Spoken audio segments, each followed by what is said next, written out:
Hey everybody, it's Heather here, and today was going to be blackberry picking day. I thought because it's the end of June, it's been pretty hot.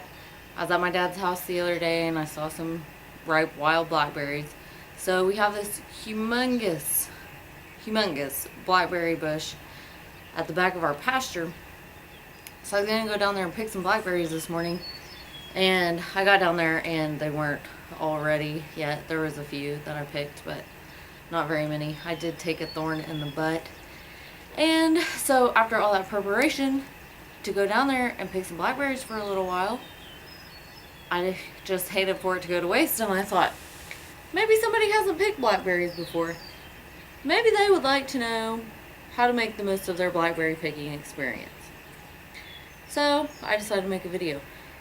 First step is to just know and accept that blackberry picking is horrible, excruciating, murdery torture. It's the S word. Stinks.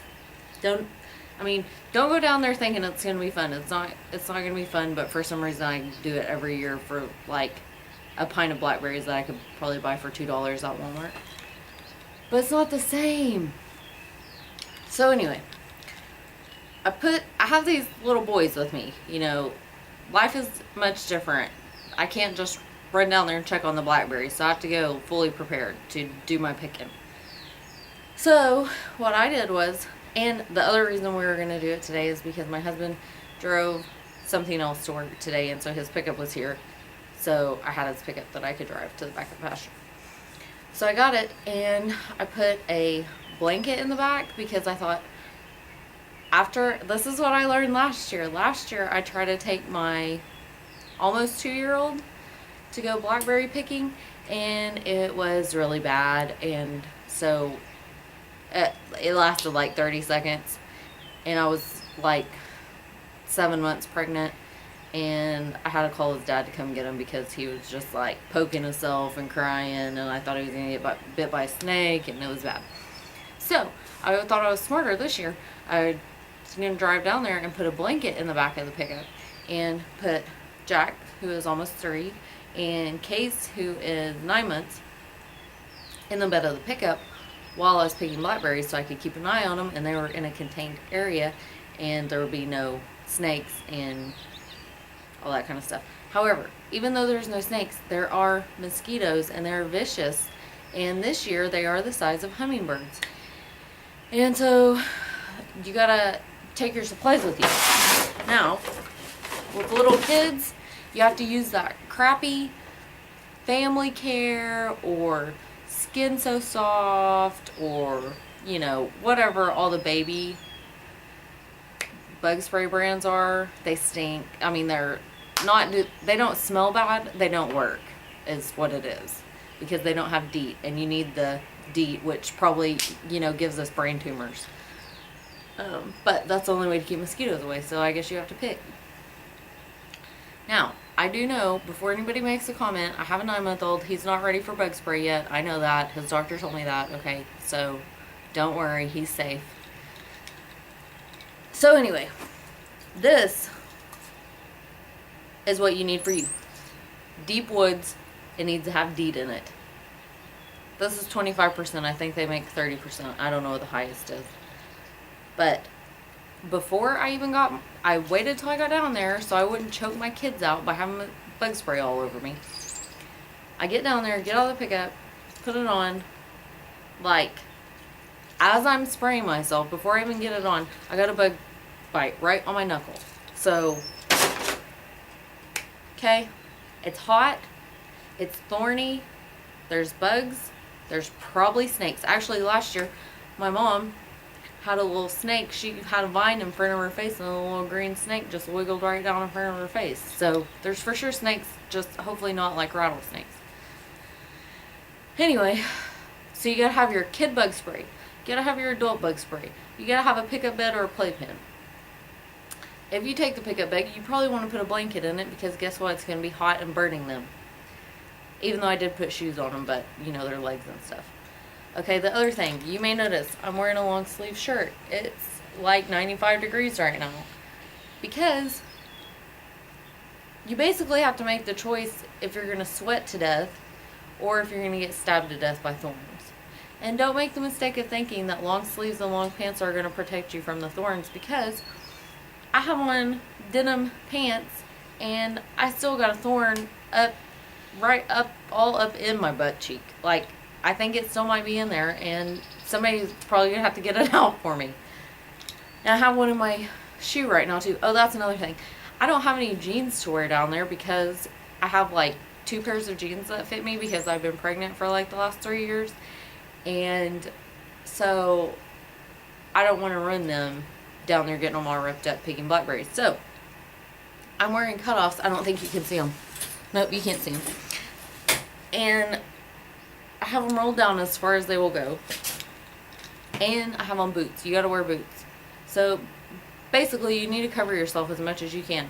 If you have long hair, you're going to have to pull it. If it's behind you, you're not going to be able to see what's going on back there, and you're going to stick your hair in some thorns and get stuck. And that happened to me last year. I was down there by myself, and I got my bun. I thought, put it in a bun. That'll keep it, neat and tidy. Wait, no. I got a thorn stuck in my bun, and like literally I couldn't get it out because I couldn't see what was happening, and it was stabbing my fingers when I was trying to get it.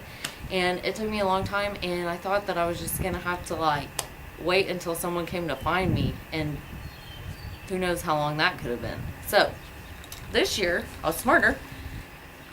I tried braid. I don't know if maybe I'll be less likely to get stabbed if I have my hair right here than in the back of my head. And a hat. I don't ever wear hats, but I was thinking this time, now if a thorn grabs my hat, I can just take my hat off. What else do you need? Drink. Okay, if you're taking little kids anywhere, if you're taking them like out to the backyard, you have to take snacks with you. So we have snacks. I put everything in a Brom sack because I feel like that's the Oklahoman thing to do, is to carry things in Brom sacks. But I got snacks. You have to take cold drinks, because even if it's just you by yourself, you're going to get really thirsty and you don't want to pass out in the blackberry patch because, like I said, there's snakes. And you have to take something to put them in.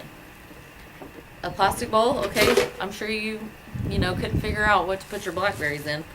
A Walmart sack. Always take a Walmart sack wherever you go. You don't know what you're going to need it for. Okay? That has multiple uses. And I think that's about all you need to take when you go blackberry picking. If anybody has any tips for me to make this easier, I would love to hear them, because as I said, the blackberries weren't even ready yet. So I only got to pick like a few, and I still got a thorn in my butt. So if anybody has any good ideas before I go back down there, probably just a few days, I guess. There was a whole bunch of red ones. So they'll be ready pretty soon. So, okay, let's recap. Hat. If you have long hair, if you have boy hair, probably doesn't matter. Do something with your hair where it's not on the back of your head. Long sleeve shirt. And I prefer, this makes more layers, but I prefer to wear a long sleeve shirt over a tank top, so that way when you're in the pickup, you can take your long sleeve shirt off after you get done, because you're going to be sweating. Trust me. You're going to burn a calorie. So there's that upside. Long pants, if you have them. If you're not too fat for all your pants, put on some pants. Jeans, socks. Don't try to wear like slicky material stuff like athletic shorts or pants, because not only will you sweat to death if they're long, but they'll get snagged. I mean, the thorns, I can't even describe to you. I'll take a picture of the thorns next time and show them, but they're vicious, and they're like hooked like this, so they don't just poke into you, but they have a hook. And so I'm not joking around about the thorns. Like, you need to wear jeans, or really the best thing is probably those canvas pants, like Carhartt material, if you can survive without fainting. I'm a big fan of air conditioning. Okay, and boots, because snakes. I don't know if regular boots will protect me from a rattlesnake, but I feel like, my odds are better than flip-flops. I mean, you're not going to wear flip-flops down in the weeds anyway, but, if you did. snacks for the kids, a blanket for the kids, a place to keep the kids contained so they're not all up in the thorns. Drinks. You must have cold drinks and bug spray. Is that it? If anybody has anything else that I can take with me blackberry picking, please tell me. Thanks. Bye.